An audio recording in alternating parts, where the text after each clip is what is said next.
Je m'appelle Mark Stanley. Je dois avouer que je ne me suis jamais considéré comme un adepte du mysticisme ou des conspirations. Je suis simplement fasciné par l'histoire, en particulier par les événements clés du XXe siècle. Ma passion, c'est de rechercher des documents d'archives rares, de visionner des cassettes, d'écouter des enregistrements magnétiques de témoins oculaires. Mais parfois, la recherche de la vérité historique peut conduire à des choses qui dépassent l'entendement ordinaire. Tout a commencé lorsque j'ai mis la main sur un vieux film datant de 1963. On pouvait y lire « Le jour où le président est arrivé à Dallas », un film personnel. Ce film était censé se trouver dans les archives d'un caméraman anonyme qui avait filmé le cortège depuis le balcon d'un immeuble de Dealey Square. J'ai tout de suite été intéressé. Tout le monde connaît les fameuses images du moment fatidique où le président a été abattu. Mais il était question d'un angle inconnu, peut-être d'un nouveau point de vue. Ce qui m'a alarmé, c'est que le film n'avait jamais été publié. La source qui me l'a fourni a requis l'anonymat, mais a laissé entendre que il y a quelque chose de plus étrange que toutes les théories du complot que nous connaissons. J'ai ramené le film chez moi, dans ma petite maison, à la périphérie de la ville. J'avais un vieux projecteur, acheté en solde. J'ai soigneusement installé la bobine, éteint les lumières et projeté l'image sur le mur blanc. Dans le cadre, des gens sur la place, des drapeaux, des cris de joie. Les voitures du cortège se déplacent au milieu de la foule. Au début, tout ressemblait à une prise de vue amateur ordinaire, mais après quelques secondes, j'ai commencé à remarquer quelque chose d'inhabituel. Dans la partie gauche du cadre, à l'arrière-plan, se déplaçait un personnage vêtu d'une cape ou d'un manteau noir, à larges pans, qui apparaissait et disparaissait, comme si l'opérateur coupait le montage. Mais à en juger par la fluidité du film, il s'agissait d'un enregistrement continu. Pas de coupure. Je ne comprenais pas pourquoi cette figure apparaissait et disparaissait. À un moment donné, elle se tenait au bord du cadre, regardant manifestement au loin, mais je pouvais voir le contour sombre d'un visage sous une capuche ou un chapeau. Puis le caméraman a tourné la caméra vers le cortège, les coups de coup-de-feu familiers ont retenti et, en un éclair, la silhouette a disparu. J'ai rembobiné, j'ai regardé à nouveau. Oui, l'homme à la cape a été mangé par quelques plans. Et puis, il m'a semblé que son ombre se déplaçait de façon un peu anormale, pas en même temps que le soleil général et pas en même temps que la direction des ombres d'autres personnes. Comme si la lumière pour lui ne venait pas du soleil, mais de l'autre côté. Je ne pouvais pas croire qu'il s'agissait d'une simple illusion. Je pensais qu'il s'agissait d'une erreur technique. Mais au fond de moi, j'avais déjà l'intuition que j'étais tombé sur quelque chose de plus qu'une autre théorie du complot sur l'assassinat de Kennedy. Le matin, après une nuit difficile et presque sans sommeil, je me suis assis devant mon ordinateur et j'ai commencé à chercher toute mention de la mystérieuse silhouette vêtue de noir aperçue à Dealey Square le jour de l'assassinat. À ma grande surprise, j'ai trouvé quelques commentaires sur des forums. Des personnes affirmaient que leurs proches avaient vu une sorte de ombre noire se déplacer dans la foule à ce moment-là. L'un des témoins, déjà âgé, aurait décrit comment cette ombre contredisait la lumière du soleil et disparaissait instantanément lorsque les coups de feu étaient tirés. Plus je lisais, plus je sombrais dans la paranoïa. Certains disaient qu'il s'agissait d'une conspiration, d'autres qu'il s'agissait d'un fantôme du mal. D'autres encore affirmaient avoir vu des inscriptions dans des documents de la CIA faisant état d'une sorte de « opération linceul » destinée à cacher la vérité sur la tentative d'assassinat. La plupart du temps, il s'agissait de ragots sans queue ni tête, peu crédibles. Mais je ne pouvais pas manquer ce qui était mentionné comme « quelqu'un sans ombre » ou « quelqu'un avec une ombre inversée ». En même temps, un manteau noir apparaissait dans toutes les histoires. Plus tard, j'ai commencé à remarquer qu'il se passait quelque chose dans ma maison. Dans l'un des miroirs, au-dessus de la cheminée, alors que je passais devant, j'ai soudain vu non pas mon reflet, mais quelque chose de vague, comme une silhouette. Je l'ai aperçue, puis elle a disparu. J'ai d'abord cru que c'était mon imagination, mais le sentiment que quelqu'un était derrière moi ne m'a pas quitté pendant longtemps. Cette nuit-là, j'ai fait des cauchemars. Une énorme silhouette se penchait sur moi et murmurait des noms inconnus. J'ai entendu distinctement « Lion, Harris, Clay » ou quelque chose comme ça. En me réveillant avec des sueurs froides, j'ai compris que les journées allaient être difficiles. Plus j'avançais dans l'histoire, plus je sentais que j'avais réveillé quelque chose. Il s'est avéré que le caméraman anonyme qui avait réalisé le film s'était également plaint à des connaissances que des choses étranges se produisaient dans sa maison. Des objets tombaient d'eux-mêmes, des miroirs se brisaient et il entendait des chuchotements la nuit. Ces enregistrements remontent aux années 1970. Finalement, le caméraman a disparu de la circulation. Certains disent qu'il s'est volontairement retiré de la société. D'autres disent que la CIA l'a liquidé. Parallèlement, j'ai trouvé un autre document intéressant, un extrait de document déclassifié datant de la fin des années 60 qui mentionne que, afin de préserver la stabilité publique, une opération rituelle spéciale a été menée. Il y avait des codes difficiles à déchiffrer, mais un mot était répété, umbra. Il signifie ombre en latin, un document sans explication, mais mentionnant une procédure spécifique pour sceller les sources d'informations. J'ai commencé à penser qu'il s'agissait d'une sorte d'opération occulte menée par les agents. Cela paraissait insensé. Une agence gouvernementale organisait des rituels secrets pour cacher la vérité sur une conspiration. Mais supposons qu'une entité obscure se soit effectivement condensée sur la place de Dili, chargée de réduire les preuves possibles. Mais des connaissances, en entendant cela, me traiteraient de fanatique de la conspiration. Mais j'avais vu le film de mes propres yeux. La figure violait clairement les lois de la physique. Et maintenant, il me semblait que cette entité commençait à me suivre. Les symptômes ont commencé à se multiplier. Dans mon appartement, je remarquais de plus en plus d'ombres qui se déplaçaient dans le miroir ou sur le mur. En y regardant de plus près, certaines d'entre elles ressemblaient à la silhouette d'un homme vêtu d'une cape.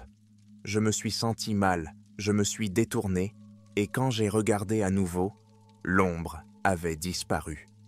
Ce qui est effrayant, c'est qu'à plusieurs reprises, j'ai vu l'ombre se déplacer à contre-jour. Par exemple, la lumière de la fenêtre tombait de la droite et l'ombre se déplaçait vers la gauche, sans aucune logique. J'ai commencé à avoir du mal à dormir. Parfois, je me réveillais au milieu de la nuit en cherchant cet invité dans la chambre. Un jour, j'ai eu l'impression qu'une grande silhouette se tenait dans le coin. J'ai voulu crier, mais ma gorge s'est serrée. Je me suis ressaisi, je me suis levé et j'ai allumé la lumière. Bien sûr, il n'y avait de rien. Mais le lendemain matin, j'ai eu une nouvelle alerte. Il y avait une empreinte de pas sur le sol. Une grande empreinte, peut-être masculine, mais étrangement allongée. Lorsque j'ai passé ma main dessus, elle s'est effacée, comme s'il s'agissait d'une tache ou d'une ombre inconnue. J'ai eu tellement peur que j'ai failli m'enfuir de la maison. À un moment donné, j'ai compris qu'il fallait que je comprenne. Soit je devenais folle, soit j'avais découvert quelque chose de réel. J'ai décidé d'aller à Dallas, sur cette même place d'Ily, pour jeter un coup d'œil à la scène. Je pourrais peut-être y trouver de vieux témoins ou des chercheurs. Le voyage a duré 2 jours et j'ai séjourné dans un modeste motel. Dès que j'ai commencé à déballer mes affaires, j'ai remarqué que le miroir de la salle de bain semblait vaciller faiblement. Je me suis approché et j'ai regardé, rien. Mais lorsque j'ai détourné le regard, j'ai vu un mouvement à l'intérieur de la vitre. Mon cœur s'est mis à battre la chamade, et j'ai compris que l'ombre était là aussi, comme si elle me suivait. Le lendemain, je suis allé sur la place de Dili, où il y a encore beaucoup de touristes qui veulent bien voir l'endroit où le président a été assassiné. J'y ai marché en me souvenant des images du film. J'ai imaginé l'endroit où le caméraman aurait pu se tenir. Les gens riaient dans la rue. Les bus touristiques ne passaient, mais j'avais l'impression que l'endroit résonnait d'horreur. Au loin, j'ai vu un groupe d'activistes âgés qui tenaient compte des pancartes sur la vérité sur l'assassinat de Kennedy. Je me suis approché d'eux, leur demandant s'ils avaient entendu parler de la silhouette noire sur les vieilles cassettes. Ils se sont montrés sceptiques, mais un gaffeur a déclaré que des rumeurs circulaient depuis longtemps sur la disparition d'un homme étrange pendant les coups de feu, et que certains l'associaient à des pratiques occultes. Il a aussi ajouté qu'il avait entendu parler de chuchotements et de malédictions à l'encontre de toute personne qui tenterait de révéler publiquement la vérité. Le soir, je me suis rendu à la bibliothèque où se trouvaient les journaux et les archives. Dans les anciennes éditions, il y avait quelques notes indiquant que les témoins ont vu une silhouette vêtue d'une cape, mais elles ont été rapidement étouffées. Une interview d'un témoin oculaire, qui n'a été publiée nulle part, mentionnait qu'au moment où les coups de feu ont été tirés, une ombre mystérieuse est apparue contre le mur, puis a disparu. J'ai feuilleté les pages, étonné de voir que peu de gens avaient remarqué cela. Je suppose que la tragédie mondiale de l'assassinat du président a simplement éclipsé toute autre bizarrerie. En rentrant au motel, j'ai senti une présence derrière moi dans la rue. J'ai tourné la tête. Je ne pouvais rien distinguer, mais il y avait bel et bien un mouvement à la périphérie de ma vision. J'ai accéléré le pas, j'ai tourné au coin de la rue. Quand j'ai regardé en arrière, j'ai remarqué une grande ombre qui semblait sortir de l'asphalte. Elle a disparu immédiatement. La panique s'est emparée de moi et j'ai sprinté jusqu'au motel en claquant la porte. Mon souffle était coupé. Mon cœur battait à tout rompre. Dans la chambre, j'ai essayé de me calmer. Je me suis dit, c'est une invention de mes peurs. Mais le bruit du climatiseur s'est soudain transformé en une sorte de murmure. Je l'ai éteint. Et dans le silence complet, j'ai entendu quelqu'un dire, à peine audible, « Harper, Bush, Orly, Mark Stanley ». Mon nom de famille. Un frisson m'a parcouru. Je me suis rendu compte que l'ombre avait prononcé mon nom. Ce n'est plus une hallucination. C'est une entité qui a été en contact à plusieurs reprises, peut-être avec ceux qui se rapprochent de la vérité sur le jour de l'assassinat de JFK. Je me suis affalé contre le mur, serrant les poings, et j'ai demandé à voix basse dans l'obscurité « Que voulez-vous » Mais je n'ai pas entendu de réponse, seulement un léger bruissement. Réalisant que je ne pouvais pas le faire moi-même, j'ai essayé d'appeler un journaliste que je connaissais et qui était spécialisé dans les légendes urbaines. Il a écouté mon histoire, celle du film, celle de la silhouette noire, et m'a dit que c'était intéressant, mais trop glauque. Il m'a proposé de nous rencontrer demain matin dans un café. Je n'ai pas fermé l'œil de la nuit. J'entendais chaque bruissement. J'avais l'impression que quelqu'un faisait des pas feutrés derrière la porte, de plus en plus loin. Lorsqu'elle s'est éclaircie, j'ai regardé dans le couloir. Il était vide, mais il y avait un morceau de papier brûlé sur le sol, sous la porte. Sur ce papier, en lettres à moitié effacées, était écrit « Umbra ». Je suis allé voir le journaliste, qui s'appelait Jack Bishop, dans un état d'épuisement. Je lui ai raconté ce que j'avais vu au motel. Il m'a écouté en claquant la langue et m'a dit qu'il y a longtemps, il avait entendu parler de rituels qui auraient été pratiqués par la CIA pendant la guerre froide. Il s'agirait d'absurdités, mais il existe une légende selon laquelle des projections de terreur étaient utilisées pour dissimuler des secrets d'État. Les gens étaient effrayés par de faux phénomènes démoniaques, mais j'avais l'impression qu'il n'y avait pas que des tours truquées. Jack a proposé de vérifier s'il existait des documents sur l'opération Umbra. Il a contacté ses sources. Le soir même, il m'a appelé et m'a dit « Vous n'allez pas le croire, mais j'ai trouvé un serveur avec des archives qui mentionnent « Projet Umbra, initié pour le maintien de la couverture conspiratoire, exigeant l'invocation de la sentinelle immatérielle. » En lisant cela, j'ai failli laisser tomber mon téléphone. Le mot « invocation » évoquait un rituel et « sentinelle immatérielle » ressemblait à une sorte de gardien invoqué. Apparemment, cette « sentinelle » a été conçue pour empêcher toute tentative d'obtenir la vérité sur le meurtre. Il semble que l'entité invisible ait agi comme un observateur qui empêchait les gens de découvrir des faits inutiles au moment opportun. Lorsque la tentative d'assassinat a eu lieu en 1963, quelqu'un impliqué dans la conspiration a peut-être fait appel à cette force pour brouiller les pistes. Des gens comme le caméraman l'auraient ni repéré sur la pellicule, mais celle-ci aurait disparu et personne ne se serait souvenu d'eux. En écoutant tout cela, j'ai eu la chair de poule. Mon esprit tournait en rond. Cette Umbra, ou ombre noire, existe donc bel et bien, et maintenant, elle me suit parce que j'ai regardé ce film.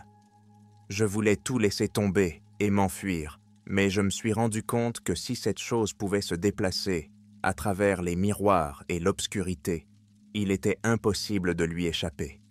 Pour ne pas devenir fou, j'ai commencé à rassembler méthodiquement des preuves. J'ai transféré la copie numérique du film sur des disques externes. Je l'ai examiné image par image. J'ai noté les anomalies. J'ai vu des moments où la manche de la cape s'étirait de façon anormale, comme si elle était emportée par une sorte de fumée. Surtout dans les images où l'on entend des coups de feu, la figure commence à se brouiller. Des fragments de son, l'opérateur enregistrait une piste. Aux dernières secondes, on entendait un murmure rauque, similaire à « ils ne doivent pas savoir ». J'ai eu des frissons en écoutant cela. Plus je m'enfonçais, plus des bruissements et des ombres apparaissaient dans ma maison.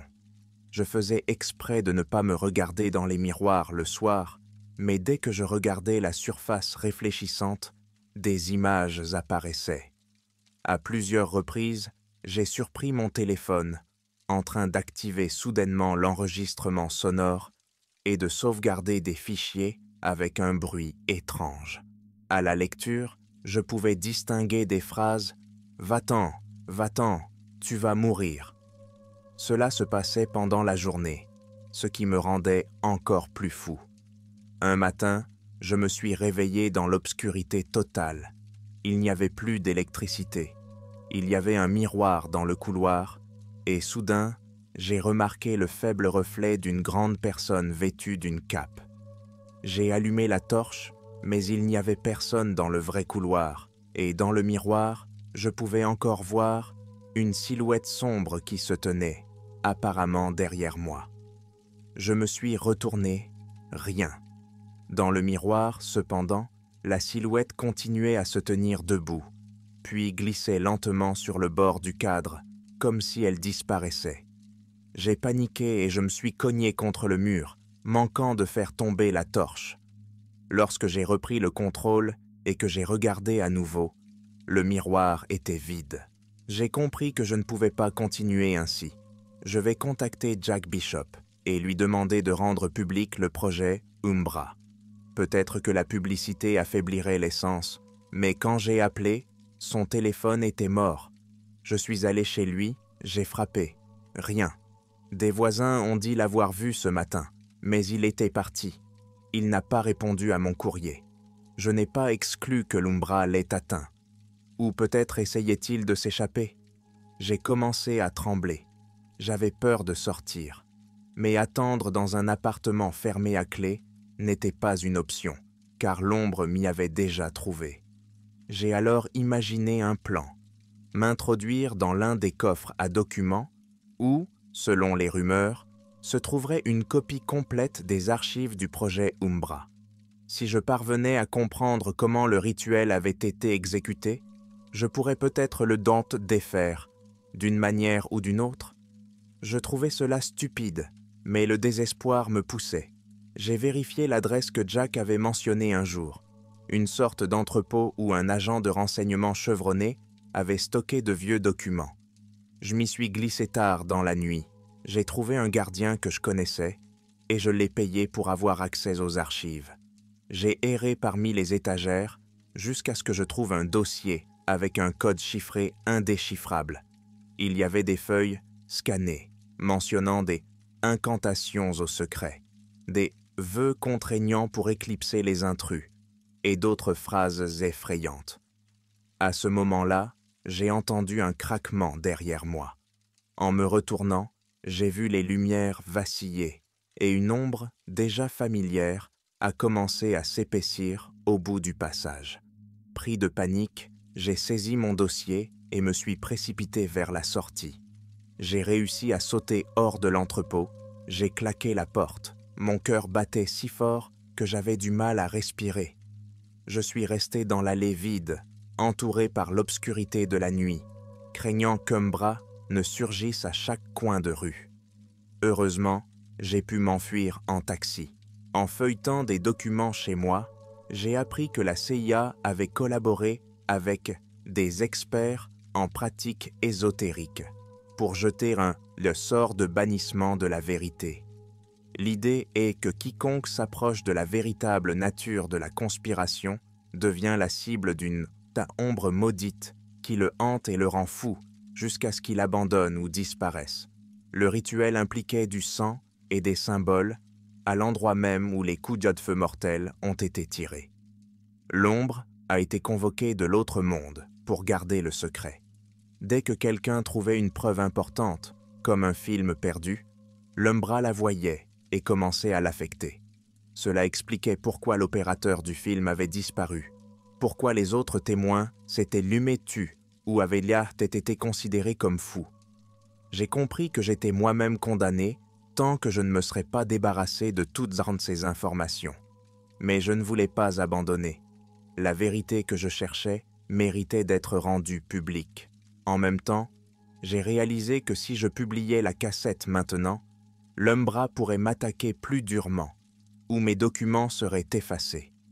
Pendant ce temps, dans les miroirs, ma peur avait atteint ses limites. Chaque nuit, j'y voyais de brefs éclairs.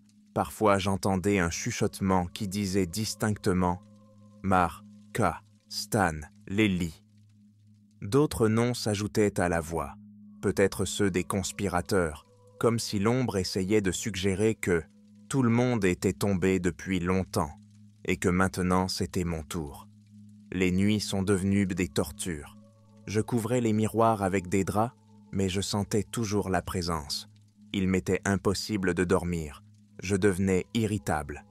Un jour, une ombre s'est projetée directement sur le mur de ma chambre, non pas à travers un miroir, mais sur une simple surface blanche. La lumière dans la pièce venait d'un côté, mais cette ombre allait à contre-courant. Lorsque j'ai osé m'approcher, j'ai remarqué dans ses contours le contour d'une capuche et d'une main tendue. Et à cet instant, un grand murmure s'est fait entendre dans ma tête. « Stop, reculez !» C'était comme si l'ombre parlait directement à mon esprit. J'ai rebondi, j'ai failli tomber, et elle avait disparu. J'ai compris qu'il ne s'agissait pas d'une simple créature rituelle, mais d'une force capable d'apparaître n'importe où, neuve. Il ne restait plus qu'une chose à faire connaître le matériel au plus grand nombre. Peut-être qu'une voix unie repousserait l'Umbra, puisqu'elle ne pourrait pas attirer l'attention de tout le monde en même temps. J'ai contacté un petit éditeur en ligne et lui ai envoyé des copies électroniques. Mais un jour plus tard, le rédacteur en chef m'a appelé pour me dire que les fichiers étaient illisibles, comme s'ils avaient été corrompus. J'ai vérifié par moi-même. En effet, certains documents avaient disparu de mon ordinateur. Le film, certaines séquences étaient désormais corrompues par des artefacts numériques. L'Umbra semblait capable de briser la technologie. Dans la panique, je me suis rendu compte qu'aucune de mes sauvegardes ne fonctionnait. Toutes les sauvegardes étaient zjonité corrompues. Les DVD étaient vando vides. Les clés USB étaient formatées. La seule chose qui restait était la bobine de film original que j'avais dans mon coffre-fort. Mais si cette créature pouvait affecter le monde physique, elle détruirait également cette bobine. J'ai appuyé ma tête contre le mur, désespéré, pensant que tout était fini. C'est alors que je me suis souvenu d'un indice trouvé dans de vieux documents. Pour affaiblir le sceau, l'objet original doit être transporté à l'endroit où le rituel a été appliqué. Peut-être que si j'emmène la bobine sur la place de Dili et que je fais certaines choses, le sceau sera brisé et l'Umbra perdra son pouvoir. Ça paraît fou, mais je suis prête à tout. Le soir même, j'ai fait ma valise, j'ai pris le film et je suis retourné à Dallas. Déjà sur place, dans l'obscurité de l'aube, je me suis rendu sur une pente herbeuse, non loin de l'endroit où les papiers indiquèrent que l'initialisation de l'Umbra était en cours. J'ai sorti la bobine, tiré de ma poche, quelques docfeuilles, avec une traduction partielle du contre-rituel que j'avais réussi à extraire. Il s'agissait de renvoyer symboliquement la bande à l'endroit où le sort criminel avait eu lieu et de prononcer les mots de libération. Je n'y croyais pas vraiment, mais j'ai commencé à murmurer les phrases qui ressemblaient à un mélange de formules rituelles latines et anglaises. Le vent a gémi autour de moi et j'ai cru apercevoir une ombre masquée sur le mur derrière moi. J'ai continué à avancer, même si tout tremblait à l'intérieur. L'ombre se rapprochait, je la voyais grandir sur la chaussée avec ma vision latérale. Plusieurs fois, ma langue s'est embrouillée, mais je ne me suis pas arrêté, j'ai répété le texte. Et puis j'ai senti que la silhouette au manteau noir se tenait presque tout près de moi, insufflant une vague froideur dans ma nuque. J'ai expiré les derniers mots, j'ai serré la bobine dans mes mains et j'ai fermé les yeux. Soudain, quelque chose me transperça d'une vague de froid inquiétante, comme si une vague glacée m'avait traversé. Je suis tombé à genoux, laissant tomber la bobine, et j'ai levé les yeux pour voir que l'ombre se tenait à 1 mètre de moi, mais qu'elle commençait à se dissiper, comme si ses bords manquaient d'appui dans le monde. Elle a tressailli, s'est amincie, puis a disparu, s'évanouissant dans l'air. Un silence inquiétant s'est installé. Je suis resté assis dans la pénombre, respirant à peine, incapable d'en croire mes yeux. Puis, lentement, très lentement, j'ai pris la bobine et j'ai regardé autour de moi. La lumière de la lanterne m'a montré que j'étais seul. Pas de bruit, pas d'ombre. J'ai ressenti un immense soulagement. L'Umbra semblait avoir reculé. Je ne peux rien garantir, mais cette nuit-là, il m'a semblé que le sceau imposé, il y a plusieurs décennies, s'était fissuré. Aujourd'hui, 1 semaine plus tard, j'écris ces lignes pour les publier sur un site d'histoires effrayantes. Risqué ? Probablement. Mais je tiens à vous avertir. Les ombres pourraient me revenir si quelqu'un s'approche à nouveau de la vérité sur le jour où JFK a été tué, ou s'il y a d'autres copies de ce film malheureux. Je ne sais pas si je suis complètement libre. Parfois, je peux voir le léger contour de la cape dans le reflet des fenêtres, comme un écho. Mais jusqu'à présent, l'Umbra ne s'est pas manifesté en force. Peut-être avons-nous brisé sa malédiction. Peut-être l'avons-nous fait taire pour un temps. Cette histoire n'est pas celle d'un héros. Au contraire, je suis devenu gris d'horreur lorsque j'ai réalisé qu'une simple enquête historique pouvait mettre au jour des secrets si terribles que ceux qui détiennent le pouvoir font appel à des forces d'un autre monde pour sceller la vérité. Si vous trouvez un jour un film inconnu de Dealey Square ou si vous entendez parler d'une silhouette se déplaçant contre le soleil, réfléchissez à 2 fois avant de vous rendre dans ces archives. Votre vie et votre santé mentale ont peut-être plus de valeur, et si vous décidez d'aller jusqu'au bout, n'oubliez pas que vous pourriez être hanté par l'Umbra. Et si vous voyez une ombre inconnue dans le miroir, soyez prudent. Elle pourrait murmurer votre nom en guise d'avertissement ou de jugement.